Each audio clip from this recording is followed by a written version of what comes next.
Hello students, welcome back to my channel Study Buddy. আজ আমরা ইতিহাসের একটা নতুন বিষয় নিয়ে আলোচনা করব। তো দেখো, তোমরা এই যে এখন আমরা যে আধুনিক হতে পেরেছি, যে হাতে হাতে স্মার্টফোন রয়েছে, এসি, কুলার, গরম থেকে বাঁচার জন্য, এছাড়া আরও যে কৃষিক্ষেত্রে যেমন ধরো হারভেস্টার মেশিন, যেটার মাধ্যমে নিমেষেই নিমেষেই খুব বড় বড় জমির ধান কয়েক ঘন্টার মধ্যে কাটা এবং ঝাড়া পরিষ্কার করা হয়ে যাচ্ছে।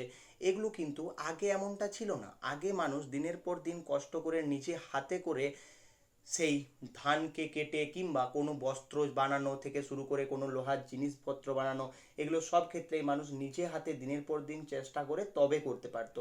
এতে উৎপাদন কম হতো ঠিকই, কিন্তু মানুষ নিজের হাতে করত। কিন্তু আস্তে আস্তে কিভাবে ইউরোপে শিল্প বিপ্লব শুরু হলো, অর্থাৎ বিভিন্ন প্রকার যন্ত্রপাতির ব্যবহার শুরু হলো, মানুষের জায়গা কিভাবে যন্ত্রপাতি নিয়ে নিল, সে বিষয়ে আমরা এই ভিডিওতে আজকে সম্পূর্ণভাবে আলোচনা করব।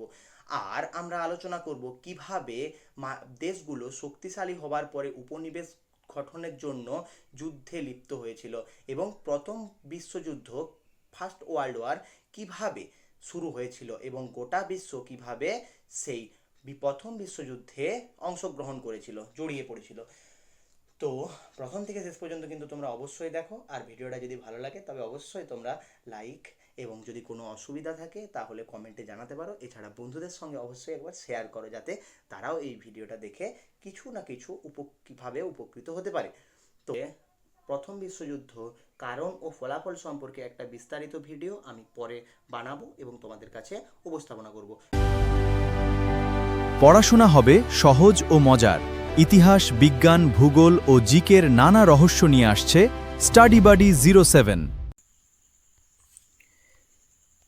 ভাবো তো, আজ তুমি মোবাইলের এক ক্লিকে খাবার অর্ডার করছো, ট্রেনে কয়েক ঘন্টায় অন্য শহরে চলে যাচ্ছ, আর কয়েক সেকেন্ডে পৃথিবীর যে কোনো প্রান্তে খবর পৌঁছে যাচ্ছে। কিন্তু একটা সময় ছিল যখন মানুষ নিজে হাতে কাপড় বানাতো এবং সেই কাপড় বাজারে বিক্রি করত, ঘোড়ার গাড়িতে যাতায়াত করত, আর খবর পৌঁছাতে লাগতো সপ্তাহের পর সপ্তাহ।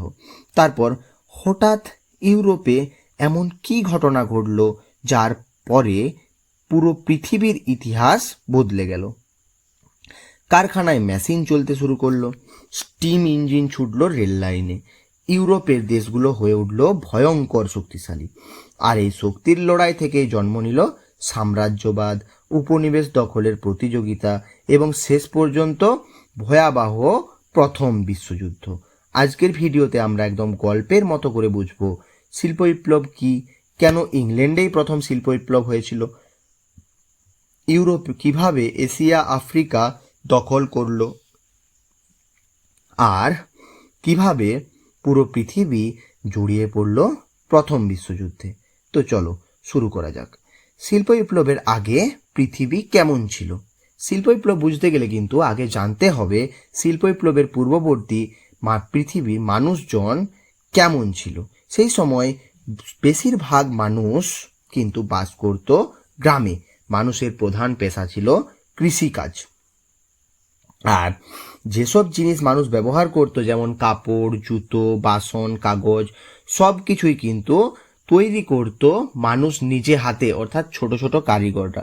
এটাকেই বলা হতো কি, কুটির শিল্প। একজন তাঁতি কিন্তু নিজের ঘরে বসেই কাপড় বুনতেন, একজন কামার লোহা পিটিয়ে সরঞ্জাম বানাতেন। কিন্তু এই ব্যবস্থার একটা বড় সমস্যাও ছিল। কীরকম সমস্যা? এতে কিন্তু উৎপাদন খুবই কম হতো। একটা কাপড় বানাতে হয়তো কয়েক দিন লেগে যেত সময়। মানুষের সংখ্যা ধীরে ধীরে বাড়ছিল, ফলে এইসব জিনিসের প্রতি কিন্তু চাহিদাও বাড়ছিল। কিন্তু হাতের কাজ করে সেই চাহিদা কি পূরণ করা সম্ভব? না, কখনোই সম্ভব নয়। কারণ এই ক্রমবর্ধমান জনসংখ্যা বৃদ্ধি হারের সঙ্গে পাল্লা দিয়ে মানুষ হাতে করে জিনিস আর কত তৈরি করতে পারবে? তাই ঠিক তখনই ইউরোপে শুরু হলো এক বিশাল পরিবর্তন। এর নামই কিন্তু হলো শিল্প বিপ্লব। তাহলে শিল্প বিপ্লব কি ভালোভাবে জানা যাক। 1800 শতকের মাঝামাঝি সময়ে ইউরোপ, বিশেষ করে কিন্তু ইংল্যান্ডে, হাতের কাজের বদলে মেশিনের ব্যবহার শুরু হয়। বাড়ির ছোট উৎপাদনের বদলে তৈরি হয় বিশাল বিশাল কারখানা।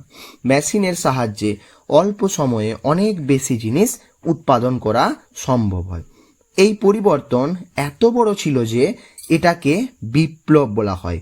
আর যেহেতু এই বিপ্লবটি ছিল প্রধানত শিল্প এবং উৎপাদনের কে কেন্দ্র করে, তাই এর নাম হয়েছিল শিল্প বিপ্লব, যার ইংরাজি হলো ইন্ডাস্ট্রিয়াল রেভলিউশন।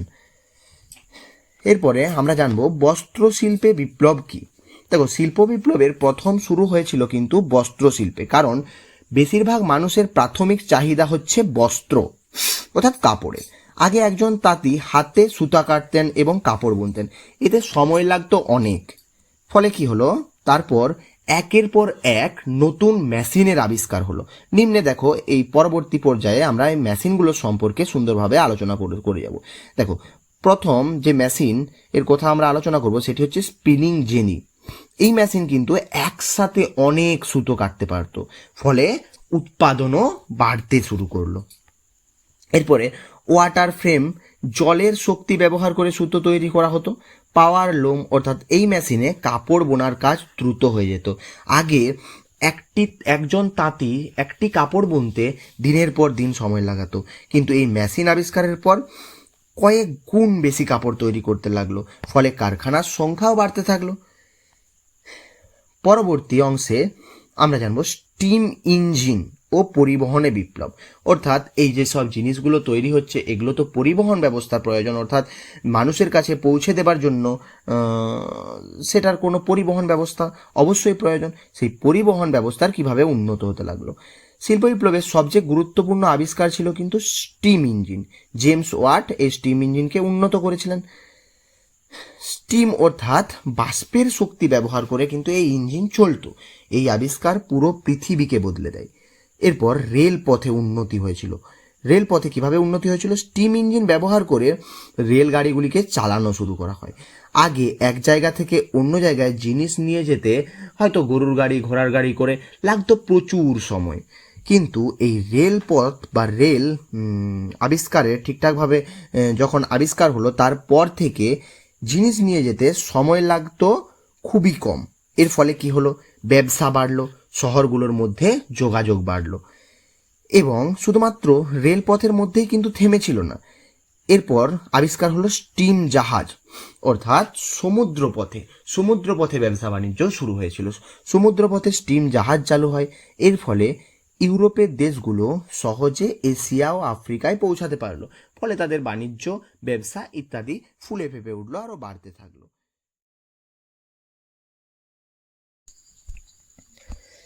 এরপর আসি শিল্প বিপ্লবের ক্ষেত্রে কয়লা ও লোহার গুরুত্ব।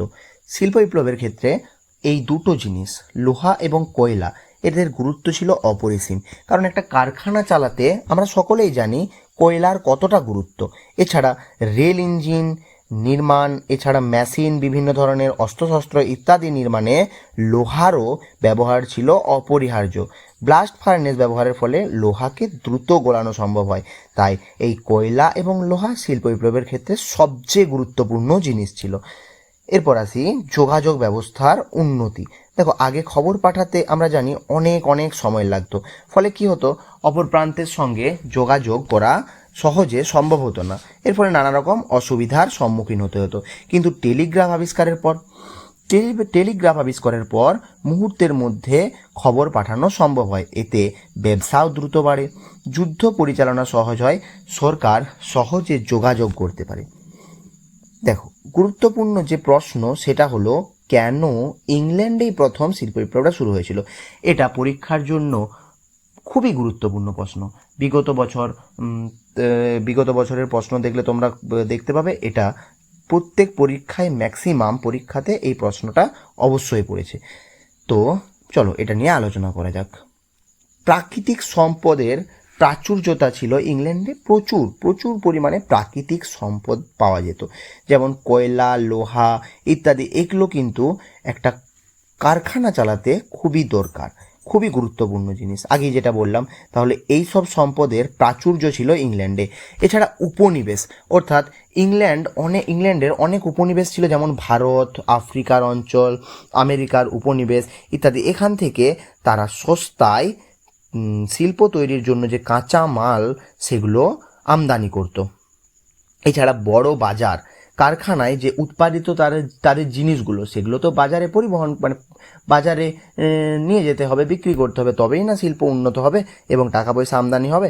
তাই তাদের যে উপনিবেশগুলো ছিল, যেমন ভারত, ইংল্যান্ড, আমেরিকা, ইংল্যান্ড নয়, ভারত, আফ্রিকা, আমেরিকা, যেটা আগেই আমরা জানলাম, সেই সব বাজারগুলোতে ইংল্যান্ড তার মানে জিনিস যে তৈরি জিনিসগুলো সেগুলো বিক্রি করতো।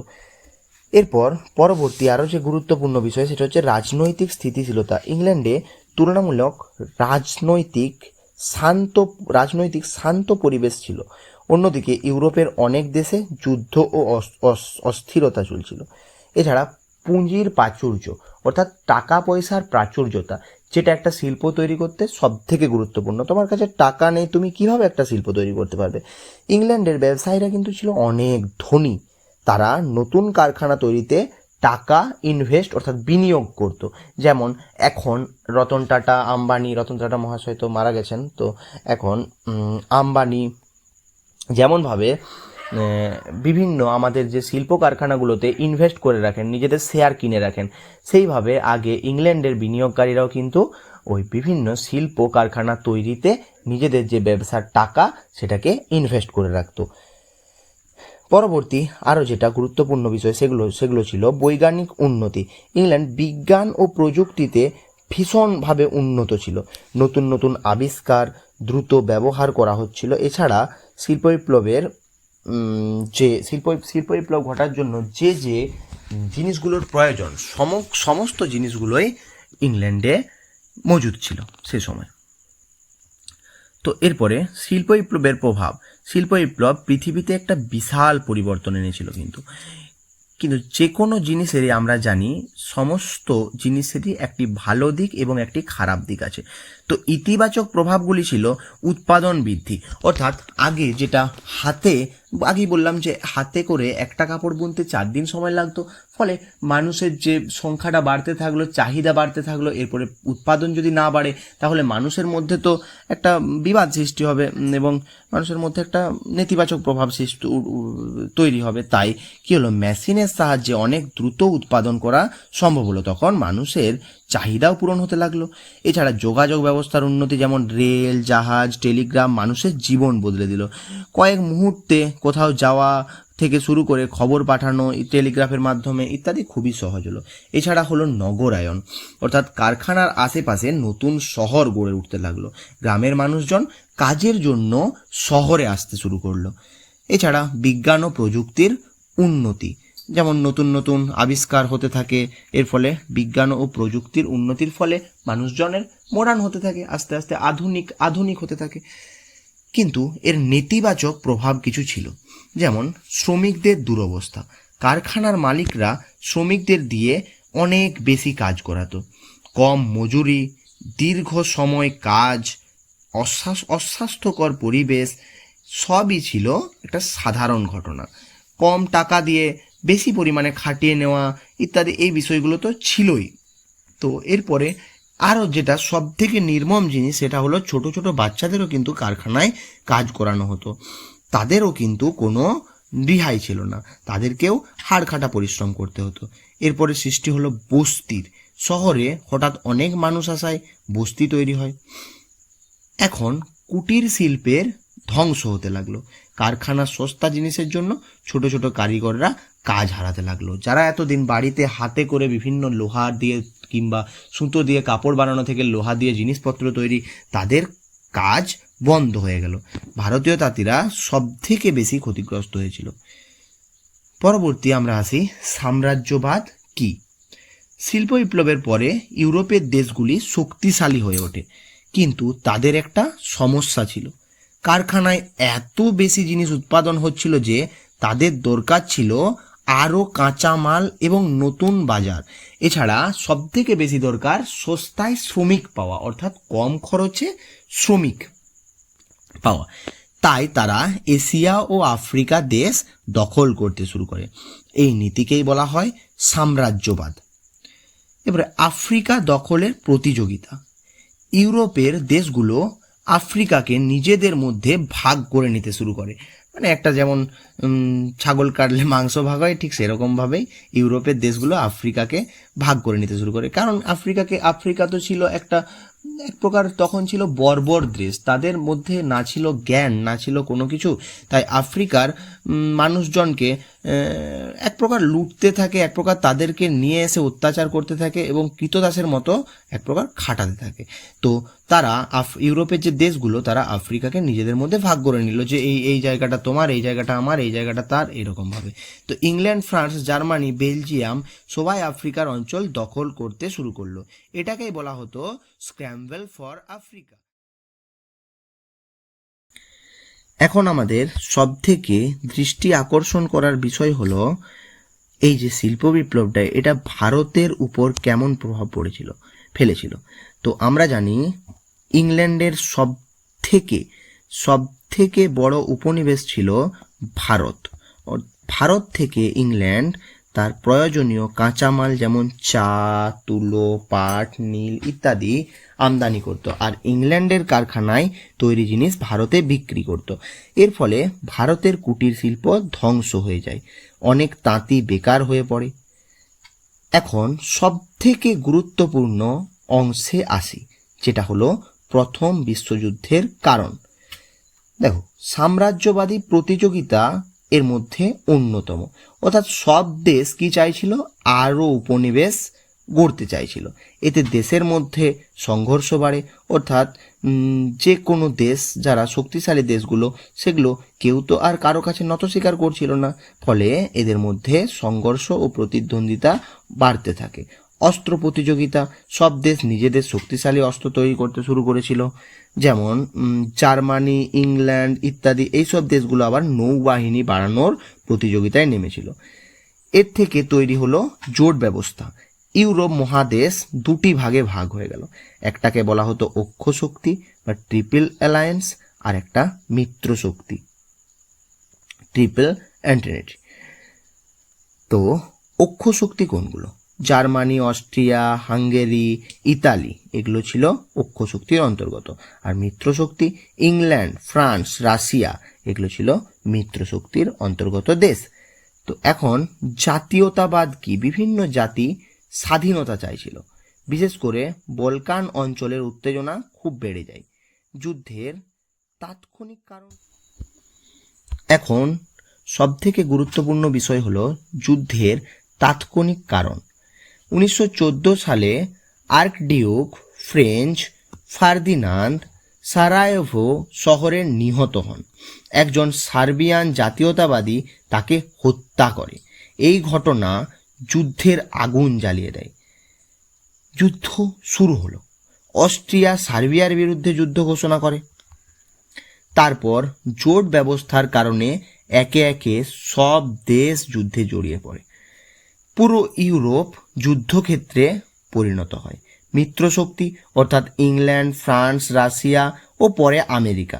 কেন্দ্রীয় শক্তি বা অক্ষ শক্তি যেটা বলছি, জার্মানি, অস্ট্রিয়া, হাঙ্গেরি, তুরস্ক, এদের মধ্যে যুদ্ধ প্রবল পরিমাণে চলতে থাকে, প্রচণ্ড পরিমাণে। যুদ্ধের ভয়াবহতা সম্পর্কে এরপর আমরা আলোচনা করব। এই যুদ্ধে কিন্তু প্রথমবার ট্যাঙ্ক, মেশিন গান, সাবমেরিন, বিষাক্ত গ্যাস ইত্যাদি ব্যবহার করা হয়। লক্ষ লক্ষ মানুষ মারা যায়, পুরো ইউরোপ ধ্বংস হয়ে যায়। তাহলে যুদ্ধের পরিণতি কী হয়েছিল? যুদ্ধের শেষে 1918 সালে যখন জার্মানি পরাজিত হয়েছিল এই যুদ্ধের শেষে, তারপর 1919 সালে ট্রিটি অফ ভার্সাইলস স্বাক্ষরিত হয়েছিল, অর্থাৎ ভার্সাইয়ের সন্ধি স্বাক্ষরিত হয়েছিল। জার্মানির উপর কঠোর শাস্তি চাপানো হয়েছিল। তো এখন আমরা একবার কুইক রিভিশন করে নিই আজকে কি কি পড়লাম সে সম্পর্কে। তো শিল্প বিপ্লব প্রথম কোথায় শুরু হয়েছিল বলতো? ইংল্যান্ডে। স্টিম ইঞ্জিন উন্নত করেন কে? James watt. সাম্রাজ্যবাদের উদ্দেশ্য কী ছিল? কাঁচামাল ও বাজার দখল। প্রথম বিশ্বযুদ্ধ শুরু হয়েছিল 1914 সালে। এর তাৎক্ষণিক কারণ ছিল ফ্রান্স ফার্দিনান্ডকে হত্যা করা। তাহলে আজ আমরা দেখলাম শিল্প বিপ্লব শুধু মেশিন তৈরি করেনি, এটা পুরো পৃথিবীর অর্থনীতি, সমাজ, রাজনীতি সমস্ত কিছু বদলে দিয়েছিল। শিল্প বিপ্লব থেকে সাম্রাজ্যবাদ, আর সাম্রাজ্যবাদ থেকে প্রথম বিশ্বযুদ্ধ, সব কিছু কিন্তু একে অপরের সঙ্গে গভীরভাবে যুক্ত ছিল। ভিডিওটি ভালো লাগলে অবশ্যই লাইক করো, বন্ধুদের সঙ্গে শেয়ার করো, আর চ্যানেলটা সাবস্ক্রাইব করতে ভুলো না।